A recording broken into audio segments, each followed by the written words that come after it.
ഇവിടെ ഈ രണ്ട് പിള്ളേരെ ഓർഫനേജിൽ നിന്ന് രണ്ട് ഫാമിലി അഡാപ്റ്റ് ചെയ്യുകയാണ്. അതിലൊരാൾ രണ്ട് ഫാമിലിയെ നോക്കി റിച്ചായ ഫാമിലിയിൽ പോയി. ഇവളും പാവപ്പെട്ടവരുടെ ഫാമിലിയിലും റിച്ച് ഫാമിലിയിൽ പോയ അവളുടെ ചേച്ചി ആഗ്രഹിച്ച ജീവിതമായിരിക്കും കിട്ടുക. എന്നാൽ അവിടുത്തെ പയ്യൻ അവളെ എപ്പോഴും ഉപദ്രവിച്ചു കൊണ്ടേയിരിക്കും. എന്നാൽ അതൊന്നും പാരൻസ് കണ്ടിട്ട് പോലും ഒന്നും ചെയ്യാതെ ഇരുന്നു.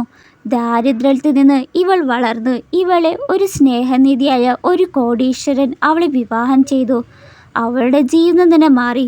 ഇതെല്ലാം ഇവളുടെ ചേച്ചി ദൂരെ നിന്ന് നിരീക്ഷിക്കുണ്ടായി. അവളോടുള്ള ദേഷ്യത്തിൽ അനിയത്തെയും ഭർത്താവിനെയും കൊന്നു. അന്ന് ഇവൾ ആ റിച്ച് ഫാമിലിയിൽ പോയതിനാൽ അവൾക്ക് നല്ല ഖേദമുണ്ട്. ആ ഒരു ആക്സിഡന്റിൽ അവളുടെ ബോധം കെട്ടു പോകുന്നു.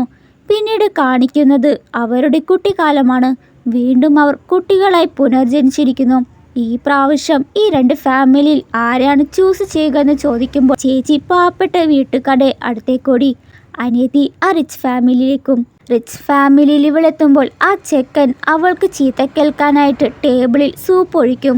ഇവളാണ് ചെയ്തതെന്ന് കരുതി ഇയാൾ വീട്ടിലെ റൂൾസ് ഒന്നും അറിയില്ലേ, എല്ലാം വൃത്തികേടാക്കിയെന്ന് പറഞ്ഞ് അവൾക്ക് കീറി കൊടുക്കുന്നു. ഇവിടെ ഇവൾ വളരെ ഹാപ്പി ആയിട്ടായിരിക്കും കഴിയുക. കാലങ്ങളോളം പോകെ ഇവൾ റിച്ച് ഫാമിലിയുമായി കൂടുതൽ അടുക്കാൻ തുടങ്ങി. ഇവിടെ ഇവരാണെങ്കിൽ അവളെ വളർത്തിയെടുത്ത് ഒരു കോടീശ്വരനെ കെട്ടിക്കാനായിട്ടാണ് ആഗ്രഹിക്കുന്നത്.